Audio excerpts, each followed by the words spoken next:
हमारा आज का टॉपिक है पृष्ठीय क्षेत्रफल और आयतन। सबसे पहले हम बात करेंगे क्षेत्रफल की कि क्षेत्रफल क्या चीज होती है। किसी भी वस्तु के द्वारा, जैसे हमारे पास कोई वस्तु है, ट्राइंगल या फिर कोई भी वस्तु, किसी भी वस्तु के द्वारा घेरा गया स्थान, जैसे ये वस्तु हमारे पास इतना स्थान घेरती है, इस स्थान को हम कहेंगे क्षेत्रफल। किसी भी वस्तु, जैसे कोई भी वस्तु किसी भी प्रकार की हो सकती है, कोई भी आकृति हो सकती है, उस आकृति के द्वारा घेरा गया स्थान ही हमारा क्या कहलाएगा, क्षेत्रफल। अब आपके सामने ये क्वेश्चन आ गया सर कि पृष्ठ क्या चीज होती है। कोई भी हमारे पास वस्तु है, जैसे मेरे पास एक वस्तु है, इस वस्तु का ये ऊपरी भाग है, ये भी ऊपरी भाग है, जो बाहरी भाग है उस भाग को कहते हैं पृष्ठ, या फिर इसका दूसरा नाम होता है सतह। पृष्ठ या फिर इसे कहते हैं सतह। तो ये किसी भी ऊपरी भाग के द्वारा ये घेरा गया स्थान, ये कहलाता है पृष्ठीय क्षेत्रफल। अब हम इसमें अनेक आकृतियां पढ़ेंगे पृष्ठीय क्षेत्रफल में, कि कौन कौन सी आकृतियां पढ़ेंगे, और साथ ही साथ मैं बात करूंगा आयतन की। किसी भी वस्तु के अंदर आने वाली मात्रा, जैसे मेरे पास ये वस्तु एक खोखला है, अगर ये खोखला घनाभ है, इसके अंदर मैं छेद कर दूं, छेद करने के बाद मैं अगर इसमें पानी डालना चाहूं तो इस वस्तु के अंदर कितना पानी आएगा, वो पानी इसका क्या बताएगा, आयतन बताएगा। पृष्ठीय क्षेत्रफल और आयतन हमारे 10th क्लास का टॉपिक है। 9th क्लास में, 8th क्लास में भी इसका बहुत यूज होता है। साथ साथ देखेंगे इसमें किस किन टॉपिकों के बारे में हम पढ़ेंगे। सबसे पहले हम बात करते हैं घन, घनाभ, बेलन, शंकु, और इसके बाद एक नया टॉपिक होगा हमारे पास चिन्हक। ये टॉपिक हम पृष्ठीय क्षेत्रफल और आयतन के अंदर पढ़ेंगे।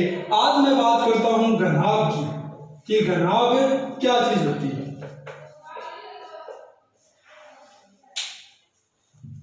बात करेंगे घनाभ की। पृष्ठीय क्षेत्रफल और आयतन के अंदर हम बात करेंगे किसी टॉपिक की, घनाभ की, कि घनाभ क्या होता है। क्यूबॉइड, घनाभ, घनाभ है वो आयताकार, जैसे आपने छोटी क्लास में पढ़ा होगा, घनाभ है वो आयताकार आकृति, 6 समानांतर आयतों फलकों से मिलकर बना होता है। घनाभ हमारा 6 समानांतर आयती फलकों से मिलकर बना होता है।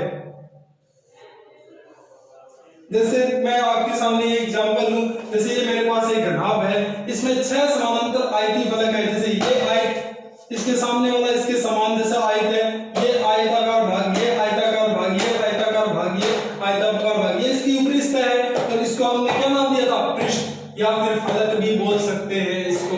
तो इस प्रकार घनाभ में हमारे पास कुल कितने फलक हो गए, 1 2 3 4 5 और 6। घनाभ में टोटल फलक हो गए हमारे पास, फलक या फिर इसको पृष्ठ या फिर सतह बोल सकते हैं। घनाभ में फलक, पृष्ठ या फिर इसको फेस। घनाभ में टोटल पृष्ठों की संख्या हमारे पास कितनी हो गई, 6। घनाभ में पृष्ठों की संख्या हो गई हमारे पास 6। अब बात करते हैं इसके वर्टेक्स, शिखरों की। घनाभ में टोटल शिखर कितने हैं, ये जैसे मेरे पास शिखर का मतलब यहाँ पर ये कोने कितने हैं, देखो 1 2 3 4 5 6 7 और 8। यहाँ पर घनाभ में हमारे पास शिखरों की वर्टेक्स की संख्या हो गई हमारे पास कितनी, 8। घनाभ में पृष्ठों की संख्या कितनी होती है, 6। शिखरों की संख्या कितनी होगी, 8। अब मैं बात करता हूं घनाभ में हमारे किनारों की संख्या, भुजाओं की संख्या। देखो काउंट करके देख लो, 1 2 3 4 5 6 7 8 9 10 11 और 12। तो इसका मतलब हमारे पास घनाभ में किनारों की संख्या है वो कितनी होती है, 12। क्योंकि देखो गाइस, हमें घनाभ के बारे में तो पता होता है कि हम नॉर्मल से फॉर्मूले रख लेते हैं कि घनाभ में इसका संपूर्ण पृष्ठीय क्षेत्रफल क्या होता है, आयतन क्या होता है, ये सब बातें तो हम जान लेते हैं, लेकिन हमें ये नहीं पता होता कि घनाभ में फलक क्या होता है। क्योंकि क्वेश्चन हमेशा सीधा फॉर्मूला बेस्ड नहीं आता, क्वेश्चन में कुछ एक चीजें घुमाकर पूछी जाती है, क्वेश्चन में कुछ एक चीजें घुमाकर पूछी जाती है। उन क्वेश्चनों का जवाब हम तभी दे पाते हैं जब उनकी बारीकियों को हमें पता हो। अब आपको ध्यान देकर ये बातें सुननी है कि घनाभ में आज आपसे है 6, शिखरों की संख्या वर्टेक्स हमारे पास कितने होते हैं 8, और किनारे कितने होते हैं 12, और घनाभ है वो किन से मिलकर बना होता है 6 समानांतर षटफलक को आयतों से मिलकर बना होता है। अब हम आगे की बात करते हैं घनाभ के एरिया के बारे में, किस प्रकार घनाभ का एरिया निकाला जाता है, किस प्रकार इसका आयतन निकाला जाता है। क्योंकि घनाभ देखो एक ठोस आकृति इस तरीके की होती है, जैसा कि मैंने शुरुआत में ही आपको कहा था कि इसके इस भाग पर रंग किया जा सकता है, ऊपरी भाग है तो इसका मतलब इसका क्षेत्रफल निकाला जा सकता है। अगर मान लो एक बोतल है, इसके अंदर मैं पानी डालना चाहूँ या कमरे के अंदर कुछ चीजें रखनी चाहिए, इसका मतलब उसके अंदर मात्रा भी डाली जा सकती है, इसका मतलब उसका आयतन भी निकाला जा सकता है। तो किस प्रकार घनाभ का आयतन, उसका पृष्ठीय क्षेत्रफल, संपूर्ण पृष्ठीय क्षेत्रफल कैसे निकालते हैं उसके बारे में हमें पढ़ेंगे। जैसा कि गाइस आपने पढ़ा है कि घनाभ वो 6 समानांतर आयतों से मिलकर बना होता है।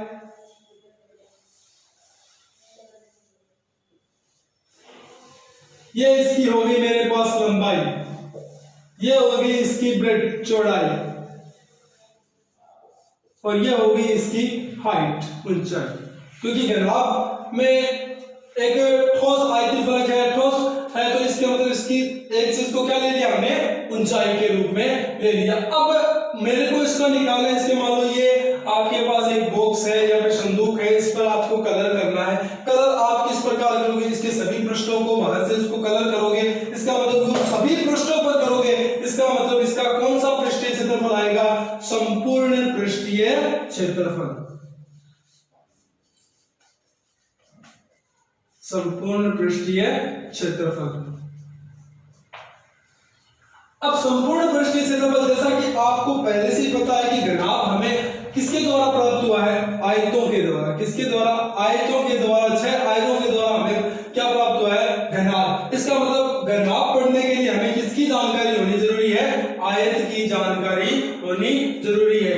आयत की आमने सामने की भुजा, जैसे ये आपके पास एक आयत है और आयत के आमने सामने की भुजा क्या होती है, बराबर होती है। ये जैसे मेरे पास लंबाई है और ये इसकी क्या होगी, चौड़ाई, ये इसकी लेंथ और ये इसकी होगी ब्रेड्थ। अब आपको इसका निकाल, देखो बात किसकी हो रही है, क्षेत्रफल की। इसका मतलब आपको आयत का क्या चाहिएगा, क्षेत्रफल, एरिया कैसे निकालना है, एरिया ऑफ रेक्टेंगल, आयत का क्षेत्रफल कैसे निकालते हैं। वैसे आपने छोटी क्लासों में सभी बच्चों को पढ़ा हुआ है, आयत का क्षेत्रफल क्या होता है, शब्द आयत का क्षेत्रफल होता है लंबाई गुणा चौड़ाई, लेंथ इनटू ब्रेड्थ।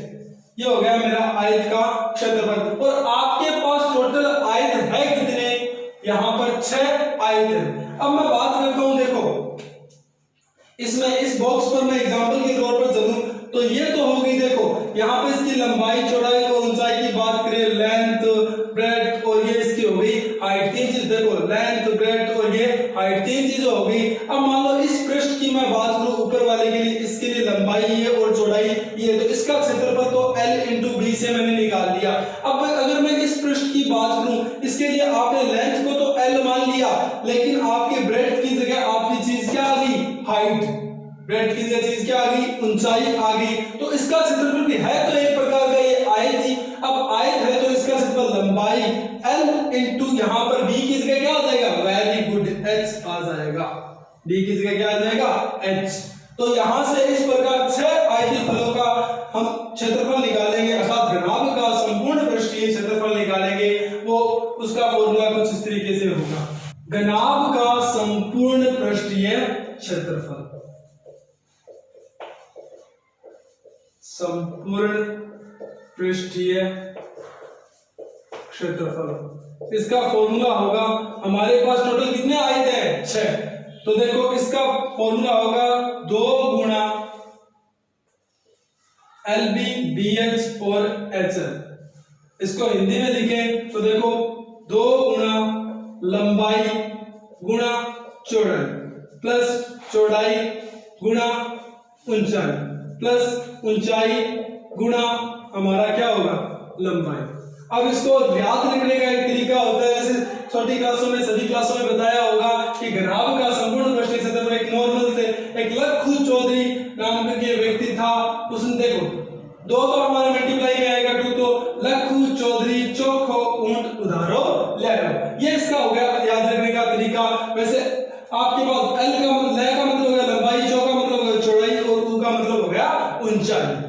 आगे बात समझ में। यहाँ से L का स्मॉल l का मतलब हो गया लेंथ, B का मतलब हो गया ब्रेड्थ और H का मतलब हो गया हाइट। तो इसका मतलब घनाभ का संपूर्ण पृष्ठीय क्षेत्रफल ज्ञात करने का फॉर्मूला हो गया 2 × LB + BH + HL। Very good. अब मैं बात करूंगा घनाभ के। अब मान लो आपके पास एक इस तरीके का क्वेश्चन आ जाए कि मान लो आपके वो घर में कमरा है, कमरा का आकार आपका है घनाभ के आकार का, क्यूबॉइड के आकार का।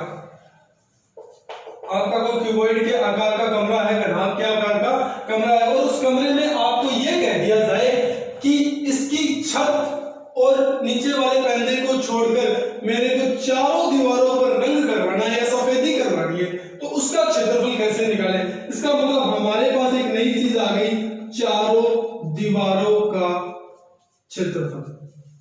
एक नई चीज क्या आ गई, चारों दीवारों का क्षेत्रफल। अब ये एरिया कैसे निकालेंगे, आपके पास फॉर्मूला तो यही है घनाभ का संपूर्ण पृष्ठीय क्षेत्रफल। आप पूरे कमरे का क्षेत्रफल तो निकाल सकते हो, लेकिन अब चारों दीवारों का कैसे निकालें, उसका डायरेक्ट फॉर्मूला क्या होता है उसके बारे में हम पढ़ेंगे। देखो अब मान लो ये कमरा है मेरा, इस कमरे से मैंने इसकी छत को बाहर कर दिया और नीचे वाले पर्दे को हटा दिया, तो इसमें क्या बचेगी, चारों दीवारें। अब चारों दीवारें बचेंगी, तो इसका मतलब टोटल कितने पृष्ठ हटा दिए मैंने, 2 पृष्ठ हटा दिए।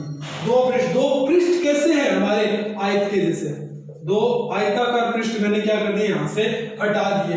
इसका मतलब एक आयत का क्षेत्रफल क्या होता है, लंबाई गुना चौड़ाई, और हमारे पास पृष्ठ हटाए कितने, 2। तो हमें क्या होगा, इसमें से 4 संपूर्ण पृष्ठीय क्षेत्रफल में से अगर मेरे को चारों दीवारों का क्षेत्रफल बचाना है, निकालना है, तो मेरे को यहां से क्या गायब करना पड़ेगा, 2 पृष्ठ का क्षेत्रफल मेरे को क्या करना पड़ेगा, गायब करना पड़ेगा। अब 2 पृष्ठ का क्षेत्रफल कैसे गायब करेंगे, इसका हमारे पास सीधा फॉर्मूला 1 का होता है लंबाई गुना चौड़ाई, 2 का निकालना, तो इसको किससे मल्टीप्लाई कर देंगे, 2 से मल्टीप्लाई कर देंगे। अब बाकी बचेगा वो क्या बचेगा, चारों दीवारों का क्षेत्रफल। देखो चारों दीवारों का क्षेत्रफल कैसे निकालते हैं, घनाभ की चारों दीवारों का क्षेत्रफल, घनाभ की चारों दीवारों का क्षेत्रफल को कैसे निकालेंगे, संपूर्ण पृष्ठीय क्षेत्रफल में से। घनाभ का संपूर्ण पृष्ठीय क्षेत्रफल क्या होता है, 2 × LB + BH + HL में से क्या माइनस करना है, 2 गुणा किसका, एक पृष्ठ का क्षेत्रफल। आगे तो छत और पर्दा दोनों गायब हो जाएंगे। अब देखो इसको अंदर मल्टीप्लाई किया तो 2LB + 2BH + 2HL, 2 का अंदर मल्टीप्लाई कर दिया और ये हो गया -2LB। देखो ये प्लस में और ये माइनस में एक दूसरे के मान को कैंसिल कर देंगे, बचा क्या है यहाँ पर 2BH प्लस में 2HL। अब यहां से कॉमन क्या आ रहा है मेरे पास 2, और इसको लिख सकता हूं मैं B + L, और यहां से भी एक चीज कॉमन आ रही है, वो क्या आ रहा है, H कॉमन आ रहा है। अब यहां से इसको मैं सही तरीके से ऐसे लिख सकता हूं 2 × L + B × H। अब ये चीज क्या है, आपने छोटी क्लासों में आराम से पढ़ी है, 2 गुना लंबाई प्लस चौड़ाई। 2 गुना लंबाई प्लस चौड़ाई हमारे पास किसका फॉर्मूला होता है, शाबाश, वो होता है आयत के परिमाप का। आयत का परिमाप वो होता है 2 गुना लंबाई प्लस चौड़ाई। ये हमारे पास किसका फॉर्मूला है, आयत के परिमाप का। और ये क्या है, उसकी ऊंचाई, किसकी, घनाभ की। अगर मैं किसी एक पृष्ठ के परिमाप को, आयत के परिमाप को उसकी ऊंचाई से गुणा कर दूं तो मेरे पास किसका क्षेत्रफल आ जाएगा, चारों दीवारों का क्षेत्रफल। किसी भी वस्तु का आयतन ज्ञात करने का एक रामबाण फॉर्मूला है, वो मैं आपको बता रहा हूं, ध्यान में रखना, ये बहुत जगह काम आता है आपके। आयतन ज्ञात करने का फॉर्मूला होता है आधार का क्षेत्रफल, आधार का क्षेत्रफल गुणा में ऊंचाई। अगर किसी वस्तु के आधार का मतलब जहां वस्तु टिकी होती है, अगर किसी वस्तु के आधार के क्षेत्रफल को उसकी ऊंचाई से गुणा कर दिया जाए तो हम उसका क्या निकाल लेते हैं, आयतन ज्ञात कर लेते हैं। जैसे प्रकार मेरे पास एक घनाभ है, मेरे पास ये एक घनाभ है,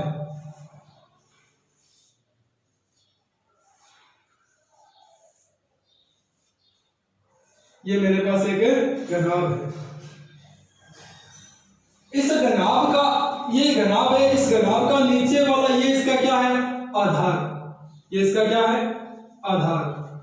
ये मेरे पास इसका बेस है, और इस बेस, ये बेस है किस प्रकार का, ये बेस मेरा है आयताकार। कैसा है, आयताकार, रेक्टेंगुलर है।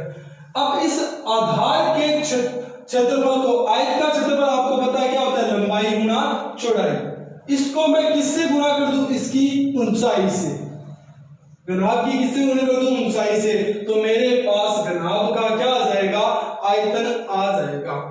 तो घनाभ का आयतन ज्ञात करने का यहां हमारे पास फॉर्मूला क्या हो गया, आधार का क्षेत्रफल गुणा ऊंचाई। और घनाभ का आधार किस आकार का होता है, आयताकार। तो यहां से हमारे पास घनाभ के आयतन का फॉर्मूला हो गया, घनाभ का आयतन। घनाभ के आयतन का फॉर्मूला हो गया क्या, घनाभ का आधार किस प्रकार का है, आयत के आकार का, और आयत का क्षेत्रफल होता है लंबाई गुना चौड़ाई, और साथ में क्या आ गई उसकी ऊंचाई। तो इसका मतलब घनाभ का आयतन क्या हो गया, लंबाई गुना चौड़ाई गुना ऊंचाई। अगर किसी घनाभ की लंबाई, चौड़ाई और ऊंचाई को गुणा कर दिया जाए तो घनाभ का क्या प्राप्त हो जाएगा हमारे पास है, उसका आयतन प्राप्त हो जाएगा। Volume of cuboid is equal to length into breadth into height.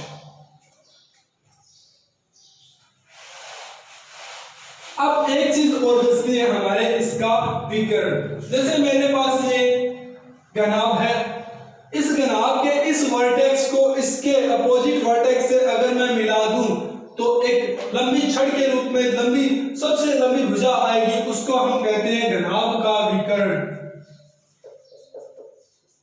घनाभ का विकर्ण।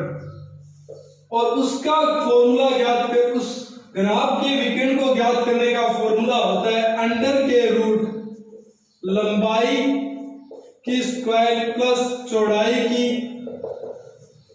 स्क्वायर प्लस ऊंचाई की स्क्वायर। इसका मतलब यदि घनाभ का विकर्ण ज्ञात करना है तो अंडर के root L square plus B square plus H square, ये होता है हमारा घनाभ का विकर्ण।